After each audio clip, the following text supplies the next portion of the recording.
Hello everyone, welcome to this session.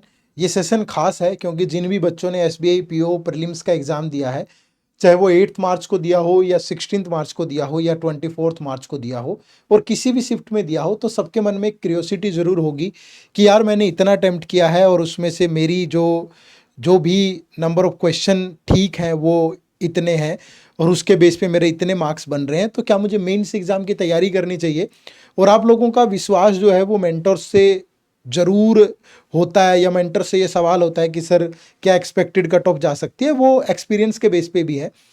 तो आज की इस वीडियो में यही कंप्लीट चर्चा करेंगे हम कि किन बच्चों को मेंस की तैयारी करनी चाहिए और क्या आपकी प्रीलिम्स की एक्सपेक्टेड कट ऑफ जा सकती है। और वो हम एक जिम्मेवारी के साथ ये सेशन ले रहे हैं, तो हवा में नहीं होगा कुछ भी, ये मैं पहले ही क्लियर कर देता हूँ। और व्यूज़ सबके अलग अलग हो सकते हैं, मे भी इस वीडियो को देखने के बाद बहुत सारे बच्चों का रिएक्शन अलग अलग हो, क्योंकि जिन लोगों की तैयारी शायद उतनी उस लेवल पे नहीं होती है या किसी के अटेम्प्ट कम हुए हैं तो वो सोचता है कि शायद मेरा नंबर नहीं, मेरा फिगर नहीं बोला गया, या किसी को लगता है कि तो वो थोड़े ज़्यादा करके आया है, थोड़ी मतलब आप समझ रहे हो ना, इफ एंड बट होंगे। सारी पांचों उंगलियां एक जैसी नहीं हो सकती, बट हमारा जो एक एक्सपीरियंस है या हमने सारी शिफ्ट के पेपर को देखा, एनालाइज किया, बच्चों से बात की, उसके बेस पे जो जो भी और डाटा के बेस पे जो भी तथ्य डाटा निकल के आ रहा है, उसके बेस पे हम आपके साथ वो फिगर शेयर करेंगे। तो प्लीज़ थोड़ी पेशेंस रखिएगा ज़रूर कमेंट सेक्शन में, क्योंकि बहुत बच्चे थोड़ा उतावले हो जाते हैं। ठीक है, चलिए वीडियो को शुरू करते हैं। अब जब भी हम कट ऑफ की बात करते हैं या एग्ज़ाम एनालिसिस की बात करते हैं, कंप्लीट करते हैं, जब भी हमने तीनों दिन पेपर देखा, सारी शिफ्ट देखी, हर शिफ्ट का एनालिसिस भी किया हमने, हमारे इसी यूट्यूब चैनल पे आप सबने देखा भी होगा। बट जब भी हम कट ऑफ की बात करते हैं ना, या एक आइडिया निकालते हैं, कंक्लूड करते हैं चीज़ों को, तो उसके लिए कुछ पैमाना होता है, पैरामीटर होते हैं। तो कट ऑफ का पैरामीटर डिफाइन करने के लिए हमने यहाँ पे 3 पैरामीटर लिए हैं अलग अलग। उनमें जो पहला है, जो कट ऑफ निर्धारित करते हुए दिक्कत आती है, उसमें जो सबसे पहला होता है कि पेपर का डिफ़िकल्टी लेवल क्या था, कि जब आप पेपर देने गए हो तो उसका डिफ़िकल्टी लेवल क्या है। दूसरा, नंबर ऑफ वैकेंसीज कितनी है, ये भी एक पैरामीटर होगा कट ऑफ निर्धारित करते हुए। तीसरा, कंपटीशन लेवल क्या है। ठीक है, अब मैं तीनों पहलुओं को बारी बारी से बात करता हूँ यहाँ पे। सबसे पहले ये बात कर लेते हैं कि कंपटीशन लेवल। ठीक है, देखो बेरोजगारी है, इसमें कोई दो राय नहीं है, नंबर ऑफ एस्पिरेंट्स बहुत हैं। अगर आप एसबीआई क्लर्क जैसे एग्ज़ाम को 20 लाख बच्चे फिल करते हैं, एसबीआई पीओ को 8 से 10 लाख बच्चे फिल कर रहे हैं, तो कंपटीशन लेवल में कोई कमी नहीं है।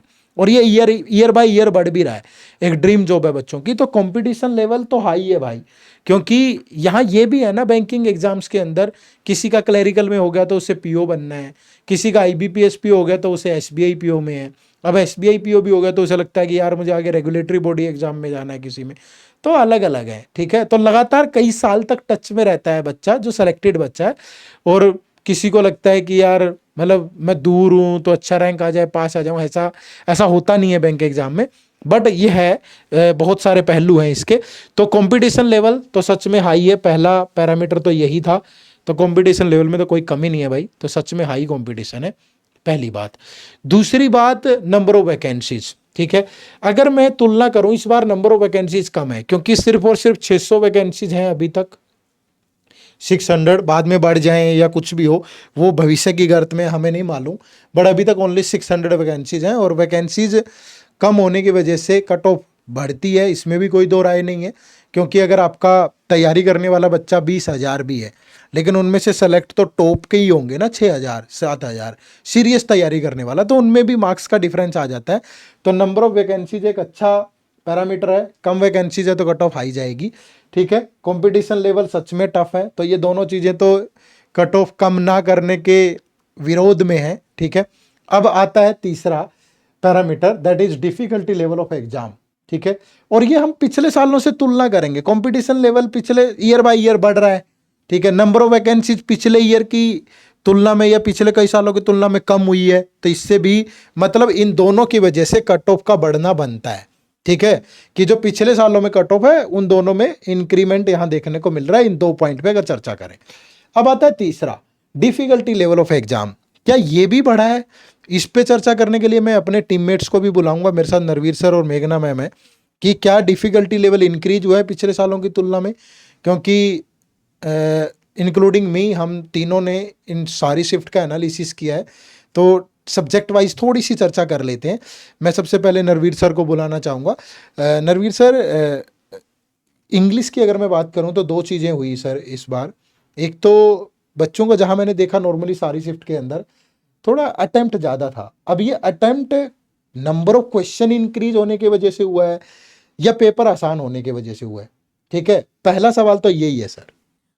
सर आपका बिल्कुल कहना बिल्कुल सही है। ये हुआ इसलिए क्योंकि जो पैटर्न चेंज हुआ है आपकी बार 40 क्वेश्चन आ गए हैं और English sir one liner question बहुत सारे होते हैं इसमें, सॉल्व कुछ नहीं करना, फिल इन द ब्लैंक्स हैं, आपको वर्ड रीशफल करना है, अंडर 1 मिनट आप कर सकते हो। तो बच्चे 30, 31, 32 तक भी कहीं ना कहीं टच करके आए हैं। तो इसीलिए नंबर ऑफ अटेम्प्ट बढ़ा है क्योंकि नंबर ऑफ क्वेश्चंस बढ़े हैं इस बार बच्चों के। डिफिकल्टी लेवल में मैंने कोई बहुत ज़्यादा फर्क नहीं देखा इसमें, मतलब as such compare to last year से। तो नंबर ऑफ अटेम्प्ट बड़े हैं बच्चों के, और पेपर का लेवल कैसा था सर? क्या सिमिलर उसी लेवल पे है पिछले सालों में? और दूसरा यहाँ पे ये भी है ना सर कि नंबर ऑफ क्वेश्चन तो बढ़ गए हैं बट सेक्शनल टाइमिंग पे तो नहीं चेंज हुआ ना? सर बहुत सारे फैक्टर्स हैं, सेक्शनल टाइमिंग नहीं बढ़ा, लेकिन एक और चीज़ है कि कोई नया तरह का क्वेश्चन भी नहीं आया। उन्होंने क्या किया है, वही जो रीडिंग कॉम्प्रिहेंशन पे 6 या 7 क्वेश्चन आते थे, अब की बार 9 दे दिए। क्लोज टेस्ट पे 4 या 5 आते थे, 6 दे दिए। ऐसे करके उन्होंने क्वेश्चंस के नंबर बढ़ाए हैं, नए क्वेश्चन इंट्रोड्यूस नहीं किए। तो उसी से क्या हो रहा है, बच्चे का कॉन्फिडेंस बढ़ रहा है, ज़्यादा क्वेश्चन दिख रहे हैं, कम टाइम में हो रहे हैं, तो क्वेश्चन का लेवल सिमिलर है पिछले सालों जैसा ही, लेकिन नंबर ऑफ क्वेश्चंस बढ़ने की वजह से वो अटेम्प्ट उसकी वजह से बढ़ रहा है। ठीक है, तो मतलब हम मान के चल सकते हैं कि नॉर्मली जब 30 क्वेश्चन होते थे तो एवरेज अटेम्प्ट अगर इंग्लिश में किसी बच्चे का 22 है या 18 टू 22 23, ऐसा एवरेज की बात कर रहे हैं। जो बहुत अच्छे हैं वो शायद 25, प्री में लोग 30 में से 30 भी कराते हैं, तो वो थोड़ा सा अगर देखें तो 5, 6, 7 नंबर बढ़ा है। ठीक है, थैंक यू नरवीर सर। अब अगर हम बात करें रीजनिंग की तो मेघना मैम को भी मैं बुलाना चाहूँगा। इंग्लिश को हमने कंक्लूड कर लिया कि नंबर ऑफ अटेम्प्ट बढ़ा है, 5-6 क्वेश्चन बढ़े हैं, लेकिन लेवल वैसा ही रहा है, तो ये थोड़ा सा इम्पैक्ट हो सकता है। अब अगर मैं इंग्लिश रीजनिंग की बात करूँ मैम, तो रीजनिंग में भी नंबर ऑफ क्वेश्चन कम हुए हैं। ठीक है, पहला क्वेश्चन आपसे यही रहेगा कि 35 से क्वेश्चन 30 हुए। सारी शिफ्ट हमने देखी, तो मेजर चेंज क्या था? उस 35 से 30 का इम्पैक्ट क्या था पेपर के लेवल पे? सर सबसे पहला इम्पैक्ट अगर हम देखें तो रीजनिंग में पहले डिफरेंट डिफरेंट टॉपिक से क्वेश्चंस आते थे, अब वो डिफरेंट टॉपिक से ना आके सिर्फ पजल और सीटिंग अरेंजमेंट से ज़्यादा आ रहा है। मिसलेनियस जो पार्ट आता था, ज़्यादा क्वेश्चंस आते थे, 10 तक आते थे, 12 तक आते थे, अब वो 5 क्वेश्चंस आ रहे हैं। तो किसी शिफ्ट में सिलॉजिज्म दे दिया उन्होंने 3 क्वेश्चन, किसी शिफ्ट में 3 क्वेश्चन उन्होंने इनइक्वालिटी दे दिया। अब एक और एक क्वेश्चन वो मिसलेनियस पार्ट दे दे रहे हैं, जिसमें जैसे रीअरेंजमेंट हो जा रहा है 1 क्वेश्चन, या फिर पेयर फॉर्मेशन हो जा रहा है इस टाइप से। और 5 सेट या 6 सेट वो क्या कर दे रहे हैं, पजल और सीटिंग अरेंजमेंट के दे रहे हैं। तो सबसे बड़ा इम्पैक्ट तो यही पड़ा है कि जो हमारा पेपर है वो पहले डिफरेंट डिफरेंट टॉपिक्स जो बच्चे जल्दी सॉल्व कर पाते थे, अब पजल्स और सीटिंग अरेंजमेंट की वजह से थोड़ा लेंदी हो गया है, क्योंकि टाइमिंग वही है बट आपके नंबर ऑफ क्वेश्चंस जो मुश्किल वाला पार्ट है उसमें ज़्यादा आ गए हैं और वहाँ थोड़ा टाइम टेकिंग हो जाता है।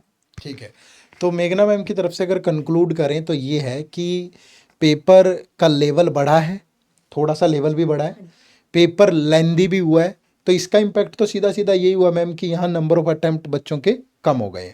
तो अगर इंग्लिश में 5-6 क्वेश्चन बढ़े हैं अटेम्प्ट बच्चों के या ज़्यादा स्कोर कर पाए, तो मैं ये मान सकता हूँ कि रीजनिंग में 4-5 नंबर कम हुआ होगा। पहले मतलब बच्चे जो हैं वो 35 से सर 27, 28 भी कर लेते थे, जिनकी तैयारी अच्छी खासी है वो मतलब 28 से ऊपर भी जाते थे। बट अगर हम अब देखें तो 20 तक जो हम बोलेंगे एक एवरेज और सही अटेम्प्ट होगा, एक गुड अटेम्प्ट होगा 20 या 22 तक का। चलिए, तो मेजरली मैं डिफ़िकल्टी लेवल पे, थैंक यू मेघना मैम, यहाँ पे बात करूँ तो डिफ़िकल्टी लेवल से भी यही बात निकल कर के सामने आ रही है कि अगर इसको 3 पार्ट में देखें, पूरा इंग्लिश, रीजनिंग और क्वांट वाला पार्ट, तो इंग्लिश में बच्चों का अटेम्प्ट बढ़ा है 4 से 5 नंबर। ठीक है, और अगर रीजनिंग की बात करूँ तो ये 4 से 5 नंबर कम हुआ है। ठीक है, अब बारी आती है क्वांट की। अब क्वांट में भी पहले 35 क्वेश्चन थे, इस बार 30 क्वेश्चन है। तो क्वांट में पहले स्पीड मैथ के 10 क्वेश्चन देखने को मिल जाते थे, जो इस बार सिमट गए सिर्फ 3 सवालों तक। ठीक है, उसके बाद फिर डी आई 3 आ रही है, पहले भी मे भी 3 DI आती हो, लेकिन इस बार DI का लेवल वैसा नहीं है जो पहले होता था। तो और अर्थमेटिक के क्वेश्चन में भी वेरिएबल वाले क्वेश्चन भी देखे हमने, सिंपल कैलकुलेटिव क्वेश्चन भी देखे।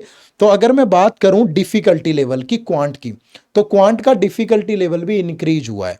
ठीक है, और उस इंक्रीज होने की वजह से बच्चों का यहाँ भी अटेम्प्ट कम हुआ है। तो जो क्वांट में भी अटेम्प्ट की अगर मैं बात करूं तो वो 4 से 5 में भी, ये मैं बोल सकता हूं कि 6-7 क्वेश्चन तक भी कम हुए हैं। यानी नॉर्मली जो पहले बच्चे 20 से 25 के बीच में अटेम्प्ट कर पाते थे, अब वही बच्चा 16 से 20 के बीच में अटेम्प्ट कर रहा है। ठीक है, तो मतलब यहाँ पे भी कम हुआ है। तो अगर हम डिफिकल्टी लेवल की चर्चा करें तो इंग्लिश में अगर बढ़ा है तो क्वांट और रीजनिंग दोनों में कम हुआ है। तो अगर ओवरऑल डिफिकल्टी लेवल की बात करेंगे तो नंबर ऑफ अटेम्प्ट जो है वो पिछले सालों की तुलना में 6-7 क्वेश्चन कम है बच्चों का। ठीक है भाई, तो यहाँ पे अगर हम अब इस पूरे सेशन को कंक्लूड कर दें तो डिफिकल्टी लेवल पे इंपैक्ट हुआ है। डिफिकल्टी लेवल की वजह से नंबर ऑफ अटेम्प्ट जो हैं वो कम हुए हैं बच्चों के, लेकिन वैकेंसीज कम है। वैकेंसीज कम होने की वजह से प्लस पॉइंट होगा कट ऑफ बढ़ने का। कंपटीशन लेवल तो बढ़ता ही है हर साल, वो भी ये इतना ज्यादा नहीं है बट है थोड़ा इंपैक्ट। ठीक है, तो अब यहां से जो निकल के आ रहा है कि डिफिकल्टी लेवल कह रहा है कि कट ऑफ कम जानी चाहिए। ठीक है, नंबर ऑफ वैकेंसीज कह रही है कि कट ऑफ बढ़नी चाहिए, और कंपटीशन लेवल भी कह रहा है कि कट ऑफ बढ़नी चाहिए। अगर हम पिछले सालों की तुलना करें तो जो कट ऑफ है वो 60 के अराउंड जाती है। ठीक है, कितना जाती है? 60 के अराउंड।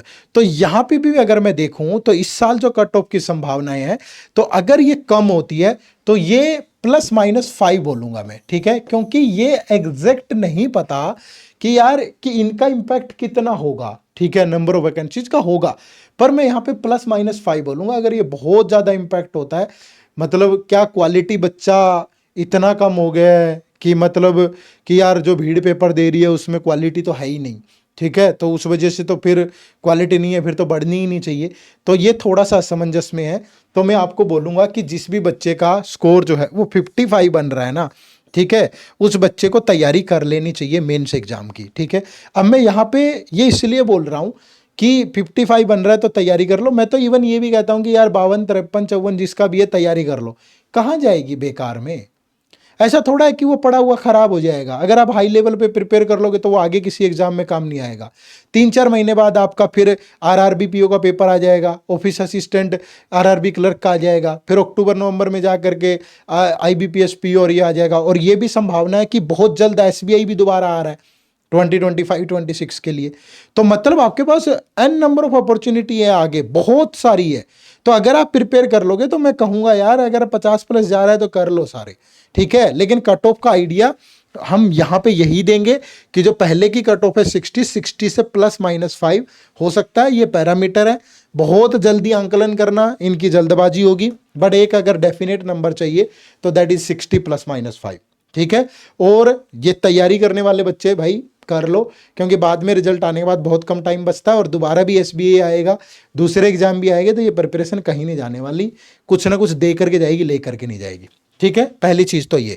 दूसरा, जिन बच्चों को तैयारी करनी है तो वो कैसे कर सकते हैं तैयारी, ये भी एक सवाल है। तो तैयारी करने के लिए हमने हमारा एक मेंस का लाइव क्रैश कोर्स लॉन्च किया है, जिसका लिंक इसी वीडियो के डिस्क्रिप्शन में भी है। तो ये आप देखोगे, हमारी वेबसाइट है edutap.in, इसमें कोर्सेज वाले ऑप्शन पे जाओगे तो यहाँ एसबीआई पीओ कोर्सेज आपको खोलना है। ठीक है, और इन कोर्सेज में आपको ये वाला कोर्स दिख जाएगा।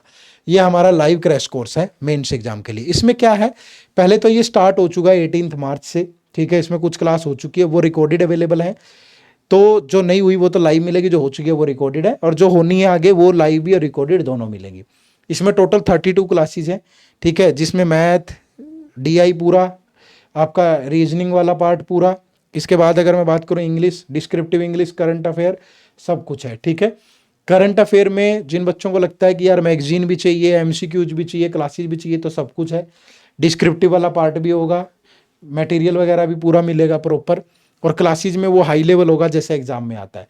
रिकॉर्डेड भी रहेंगी क्लासेज और लाइव भी। ठीक है, साथ में सोल्ड पीवाईक्यू है, फुल लेंथ टेस्ट है, टॉपिक वाइज टेस्ट भी है, तो सब कुछ है। एक बड़ी अपॉर्चुनिटी है, बढ़िया मौका है आपके पास, और 75% का डिस्काउंट भी मिल रहा है, तो इनरोल कर लो और इस कोर्स में अच्छे से आप अपनी तैयारी को आगे बढ़ाओ। ठीक है, तो यही आज की इस वीडियो में डिस्कस करना था। उम्मीद करूंगा कि आप लोगों को अच्छी लगी होगी वीडियो और आप हमारी बातों से सहमत होंगे। नहीं भी है तो चलता है, ठीक है, ऊपर नीचे, ठीक है, आपका सहमत होना ना होना, लेकिन हमारा जो एक्सपीरियंस है, हमने जो एनालिसिस किया उसके बेस पे, डाटा के बेस पे आपको चीज़ें शेयर करना, ये भी हमारा कर्तव्य है। ठीक है, चलिए चैनल पे नए हो तो सब्सक्राइब कर लेना, क्योंकि मेंस के बहुत सारे चैनल आपको बहुत सारे सेशन जो है इस यूट्यूब चैनल पे देखने को मिलेंगे। ठीक है, आप सबका बहुत बहुत शुक्रिया। Thank you very much. जय हिंद, जय भारत।